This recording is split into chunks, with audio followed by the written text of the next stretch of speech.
everybody, and welcome along to TurfCast podcast with me, Joe Redman. Now, we've got a bit of a special for you this week, of course. We're into the final few days of the transfer window. Burnley are linked with every man and his dog at the minute, which is so unusual as Burnley fans, especially a lot of people in the French league as well. Of course, there's Orsic, which seems to be close. We're still waiting on confirmation of that, whether the deal can be agreed, whether wages can be agreed, whatever the stumbling block is. So we're trying to do a bit of a transfer special. It's not the only sort of show that we kind of do. We normally only really do the pre-game shows at the minute. And of course, in the past, we've done the watch-alongs and things like that. But we just want to try and give everyone a bit of clarity on the things that are happening at Burnley. And of course, we don't know. I'm not going to for 1 second pretend that we are RTK and I'm going to give you loads of clarity. So, of course, I've invited somebody on who actually can give us clarity. And that's, of course, Alex James from Lancs Live. And he's been on the show before, so we know he's good. We know he's a good talker. Big shout out to Alex for coming on the show. We really appreciate the time when he's very, very busy at a time like this. Because, of course, he's got to write hundreds of articles about lads that are imminently joining, obviously. Fingers crossed anyway. But let's get into it. Here is Alex James from Lancs Live giving us a roundup on all things Burnley Football Club and transfers. Right, so as promised, just like that, we are joined by Alex from Lancs Live. How you doing, mate? I'm very well, thank you. Busy, but well. Yourself? Yeah, I'm well. And like I say, thanks for coming on. I appreciate that you are very busy. Obviously writing hundreds of articles about players that are going to join Burnley in the next 3 or 4 days, I hope. There's certainly been more players linked in the last 10 days than there has been in the last 10 months, probably. So, yeah. Yeah, definitely. Why do you think we're linked with so many more players? Is it just this, now we have this wood money that some nationals are putting 2 and 2 together, or it's agent talk? Because it's unusual for Burnley to be linked with so many players. Yeah, I think it's a combination of what the new ownership are trying to do. They're opening a few more doors, perhaps, than were able to be opened previously. They're more sort of open to going and exploring the continental market and perhaps taking a risk, as it were, or a perceived risk on a player who like Maxwell Cornet, I guess, who might not settle, who doesn't speak the language, who might not know where Burnley is on a map necessarily, as opposed to the tried and trusted of Premier League experience. Yeah, fair enough. So I can hear your phone going off. Is that anything from Mr. Pace saying, "Get down here now, we're unveiling Orsic"? It wasn't, no. Oh, that's a shame. That is a shame. I've got Twitter open, so if there is anything that comes, I'll let you know instantly, although you'll probably know before me anyway, of course you will. But speaking of Orsic, let's get into it then, because it came out yesterday, reported by someone at the Telegraph, I think it was, that we'd made a breakthrough. And then I think yourself and Chris Borden and Andy from the Athletic, then started digging into it more. We found out that it's quite close. I think you were saying it's quite close, but this morning it still seems that it's close. What are we doing at the minute? Is it a wages thing? Is it a convincing him to actually come sort of thing? I think from what I can, as you say, it was sort of fleshed out again by the Telegraph yesterday. We reported it last week that the Burnley were in for Orsic. I think it first came out in some of the Croatian press, and we were able to stand that up at Lancs Live. So they've always been keen on him, and I think from what I can gather at the moment, the Burnley and Dinamo Zagreb are roughly on the same page in terms of a fee, but it's now down to sort of sorting out the package and the personal terms, etc., and sort of mopping everything up. And these things tend not to move quickly anyway. That they always tend to be sort of drawn out affairs, don't they, transfers? So I wouldn't necessarily expect, I'm certainly not like on high alert to expect anything in the next 5 minutes or anything like that. But the people I spoke to yesterday sort of were along the lines of, things are moving along well. And I guess hopeful, perhaps more likely than not at the moment, but not at a stage where, as I said yesterday on Twitter, I'd be going out and getting the name and number on the back of the shirt. Yeah, I think I might have started that one, unfortunately, with a post that we put up. But he's a winger, is that correct? He plays out wide. I've never seen him play live. I've seen a few clips of him, notably that game against Spurs last season. Seems to me that he sort of favours a little bit like Maxwell Cornet, really, sort of favours an attacking left-hand side position. But I understand he's got the capabilities to play across the front line, really. So it might not really, it's not really a sort of out-and-out replacement for Chris Wood in what Chris Wood was able to offer as a sort of penalty box striker. And he's not quite a replacement like the sort of Stephen Defoe model in terms of creatively, specifically in the middle of midfield, but he certainly looks a talent. He's capped 14 times for Croatia. Anyone who's, I'm sure most of us have now seen that sort of hat trick from the Spurs game.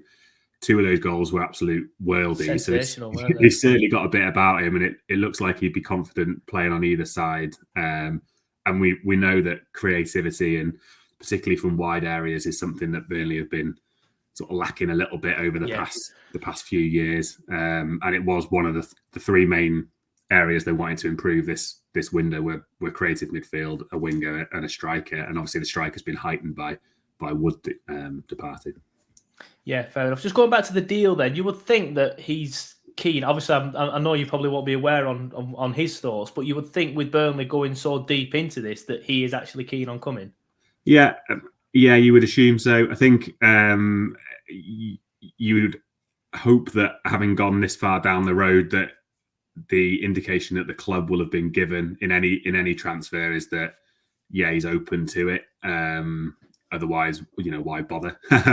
Going through all the trouble of sorting out a fee and getting to grips with a few things with the club. I mean, he's 29. I think. I don't think he might well see it as his last opportunity to perhaps play in one of the big European leagues. And even if he signs for Burnley and Burnley get relegated, maybe he gets a move elsewhere on the back of it. It might well be that he sees this as, the opportunity for him to do that. I don't think he's played particularly at what you would call one of the big European leagues. He's obviously impressed in the Europa League a little bit. So he might see it as an opportunity. It's a World Cup year as well coming up, isn't it? So I know he's in the Croatian squad, but I don't think he's a regular starter. Whether he feels that putting himself in the shop window of the Premier League might boost that, I'm not sure.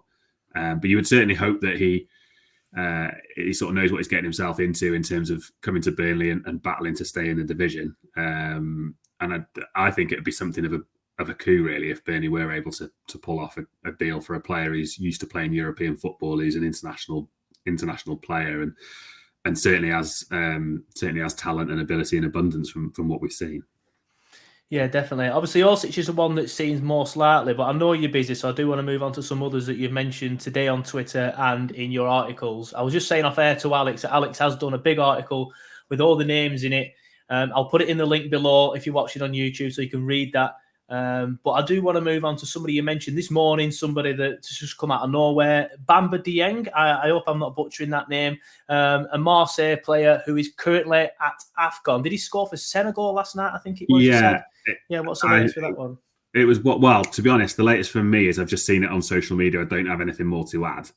It's as I said on Twitter this morning, I'm struggling to keep up with all these links to players in the French top tier at the moment. It's not obviously an avenue we're used to exploring with Burnley necessarily. So, again, I know he scored last night. He's obviously at AFCON at the minute. Senegal won that game last night, so they're still going. I think they're into the quarterfinals now. So that adds a layer of complication to any potential transfer. And it was one of those that was reported in France, and we have them here sometimes, where you're always a bit wary when 5 or 6 clubs are mentioned, and Burnley are one of them, as to whether it's someone trying to drum up a bit of interest or whether there's actually anything to it. I haven't got anything concrete to suggest that Burnley are in for him. He certainly fits the profile, as in young player. I think he's 21, bit of potential, bit of resale potential, and obviously he's playing for Marseille, so he's playing at a decent level, international player. So one to keep an eye on, I would suggest. But it's, as I say, it's one that sort of only came out in the last 12 hours or so. Yeah, speaking of French footballers, Armand Loriente, that's also a new one on me. I've just seen it in your article. Do you know anything about that one? Yeah, that one seems to have a bit more substance to it, as in I think he is a player that Burnley are monitoring. Again, I don't know whether it's gone as far as bids have gone in. I don't think it has. Sorry, that was my phone ringing. But that's definitely one to keep an eye on. And a couple of people who've sort of intimated that his club, I think it's Lorient, again, I hope I'm not butchering that, might be prepared to sell him in in terms of balancing their books, and maybe that's opened up an avenue.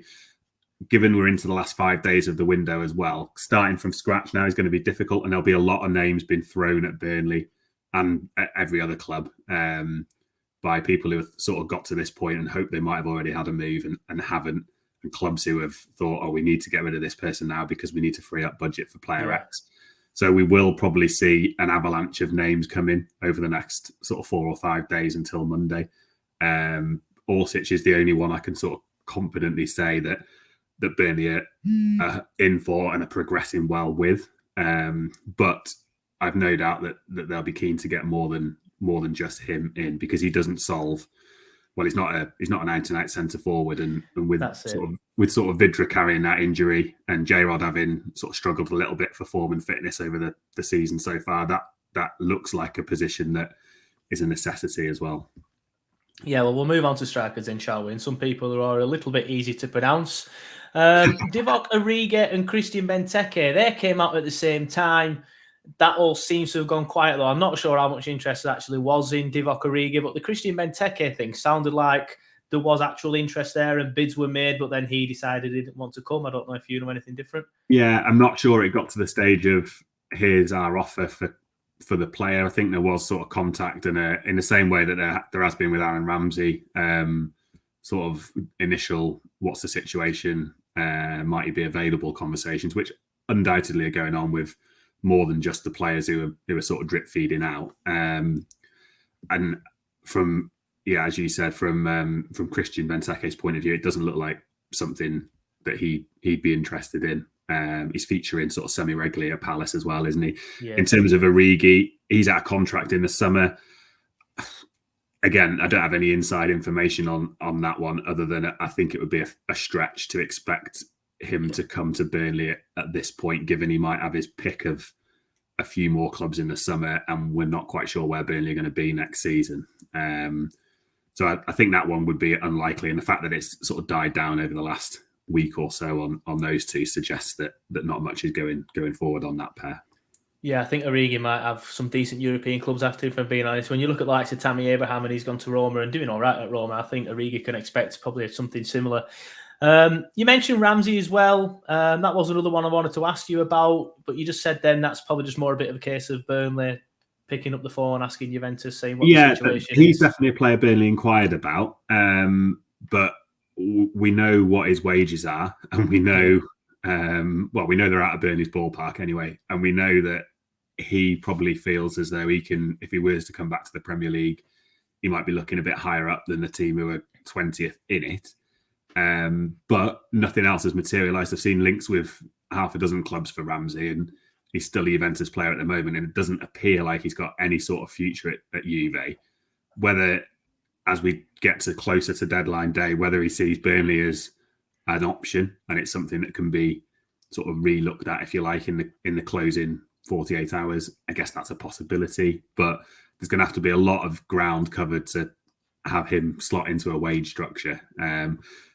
Again, I'd say it's unlikely, never say never. And as things, as I said before, as things sort of get towards deadline day and people need to make decisions on various different things, then, he might be that he's put to Burnley on deadline day because he's got nowhere else to go and he needs to go and play some football somewhere. And you would think Burnley would bite the hand off if it was something they could sort of structure financially. Yeah, definitely. Moving on, because I know you're running out of time.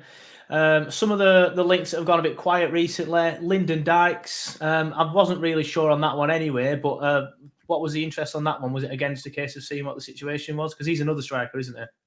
Yeah, I mean, him and I suppose Andy Carroll, you may or may not be coming on to. They're ones that if we were talking 12, 18 months ago, you would think, oh yeah, they're classic Burnley transfer targets, sort of been in the British game already. Obviously speak the language, can adapt to the Northwest, you would imagine, easily enough. And I think certainly Andy Carroll is someone who Burnley are sort of looking at and aware of the situation. But I think I said this after the game on Saturday. They've got themselves a list up here of your likes of your Orsic's and this caliber of players.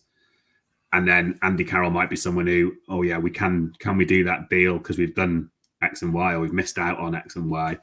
Yeah. He's still available on a free transfer. Might it be one they look at for 6 months potentially as adding on to what they already managed to do? Yeah, possibly I could see it. I don't think it's the worst piece of business ever if he comes in on top of another one or two players as a 6-month option with a view to another year or something like that, perhaps. The noises coming out of Reading certainly suggest they're hopeful of him staying, but he's been out of contract there for at least a week now, I think, and he, as he would, he's probably assessing what other options he may have. And I know Burnley are sort of monitoring that situation, but it's a deal they could go and do now, I'm sure, because he's a free agent and he'd be coming back to the Premier League. The fact that they haven't suggests to me he's a bit further down the pecking order. Yeah, fair enough. I think it's another Kraut situation, isn't it? Just coming in, a little for 6 bit, months. Yeah. Which I'm the same as you. I wouldn't mind him if we had another couple of players coming in at the same time, and he can come in off the bench to ruffle a few feathers in the last 20 minutes. Yeah, and as I said at the weekend, it's all well and good having the Ramseys and all these sort of names that you think, oh, they're a bit ambitious, but I suppose if you don't ask, you don't get. But you'd be foolish if you just had a group of players up here and you didn't have, well, what happens if we don't get any of these? A group of players further down your sort of pecking order, if you like. And I suppose looking from outside, Carroll and Sean Dyche, they look like a match made in heaven, don't they? In terms of his attitude, his physicality, his ability in the air is is second to none, really. So I could see that happening, but it won't be one I wouldn't have thought that would get done until late in the window, and it will almost certainly depend on what Burnley are able to do elsewhere. Yeah, fair enough. Last couple then. One that just made sense but never really seems to get past other than rumours is Nat Phillips. I think he'd be a perfect fit for Burnley, and for the price that he's available for, I think it would be silly not to go in for him. Whether we are or not, I'm not sure. Do you know anything about Nat Phillips, or whether there is actual interest or it's just rumours?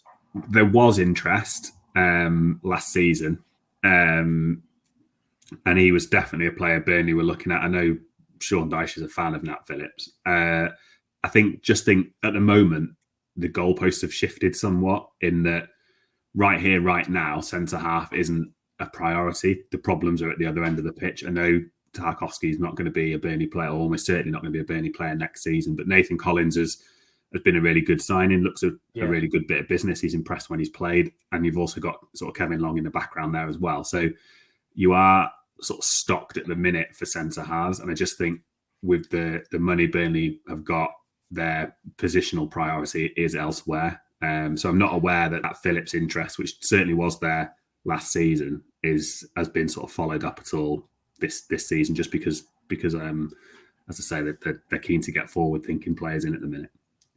Fair enough. Well, I guess you've pretty much answered my question then for Dale Fry as well, because he'll obviously be a similar sort of scenario. He's one that I feel like I've been doing transfer stories on for about 5 years, and he's still only about 23 or 24, I think. So, he's another one who's a bit similar to Joe Worrell, I think. Burnley long-term admirers of Fry and Worrell. Neither Borough or Forest have got any particular inclination to sell. Both of them are on reasonably long-term contracts. I think they've both got at least 18 months, if not more, left. I can't see anything happening on that front in January. I think a centre-half in the summer, regardless of what division Burnley are in, I think that will come back into more sharp focus then when, as we all expect, when Tarkowski leaves at the end of his contract. I think Burnley will sort of step up the centre-half search then. I mean, it would be great if they were able to cover off 4, 5, 6 positions, but it's hard enough to do that in the summer. It's a lot harder to do it in January, and it's even more difficult to do when you're bottom of the league. So I think they've had to go, where do we need our 1, 2, 3 priorities? And centre-back isn't one of them. So I think those sort of names will always certainly be doing the rounds again in the summer. Yeah, I'm sure they will. Well, that's it for the actual individuals. But I do want to ask you, you mentioned that Burnley are quite confident of bringing somebody in. Where's that confidence coming from? Obviously, I presume you've spoken to somebody at the club that says that. What makes them so confident? Is it because some deals are close, or some players have shown interest that they do want to come? Yeah, it's just, obviously I speak to people various people on various. I'm not going to sit here and say who I've spoken to and what they've said and stuff, but the vibe I've been getting from the majority of the people who I've been speaking to are that Burnley would expect to do some business between now and deadline day. I know that's not exactly revolutionary because they need to do some business, but they needed to do some business in plenty of windows before. It doesn't mean it's translated into actual signings. And the Orsic thing yesterday just sort of ratcheting up a notch. I guess sort of back that up a little bit because it does look sort of more likely than not that one at the minute. So yeah, it's just from sort of contacts that I speak to in and around, not just to people at Burnley, but around sort of the football world, I guess. Happy days, nice one. Well, that's it from me then. Thanks for coming on, Alex. I really appreciate it. It's been good to chat to you and filled me with a bit of confidence with the Orsic thing because I woke up this morning kind of expecting it to be like, right, it's happening today. But then I got a little bit worried when people were saying, it's still going a bit slow. But yeah, I think you filled me with a bit of confidence. I think as soon as people see a story, they think it's going to go straight from 0 to 60, don't they? And the deal's going to get done the same day as something is sort of put out. But most transfers are a work in progress that involve. We saw with Cornet in the summer, didn't we? I don't know how long that went on for in the end, but it seemed to be a good sort of 10 days, 2 weeks between the initial sort of pieces and him actually signing. So as I say, I'm not necessarily expecting anything today to be announced at Burnley, but from what I was speaking to people yesterday was that they were sort of happy with the way things were progressing, and it's certainly not a done deal, but it's certainly not a deal that is dead in the water either. So as I say, probably optimistically confident that's one that we might see sorted between now and Monday. Well, fingers crossed then, and he's back in for the Watford game because obviously we've got Watford the week after. But like I said, thanks for coming on the show. I'll let you go and finish your articles that you're doing and things like that, and then we'll probably get you on again at some point, maybe at the end of the season. But Alex, I think that's your third appearance on the show, so I probably should send you a hat-trick ball or something like that. But yeah, thank you for coming on, and we appreciate it, mate. No problem.